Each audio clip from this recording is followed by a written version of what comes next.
कदम्बवनचारिणीं मुनिकदम्बकादम्बिनीं नितम्बजितभूधरां सुरनितम्बिनी सेवितां नवाम्बुरुहलोचनाम् अभिनवाम्बुदश्यामलां त्रिलोचनां कुटुम्बिनीं त्रिपुरसुन्दरीमाश्रये।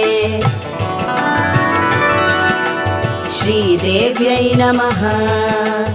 कदम्बवनवासिनीं कनकवल्लकीधारिणीं महार्हमणिहारिणीं मुखसमुल्लसद्वारुणीं दयाविभवकारिणीं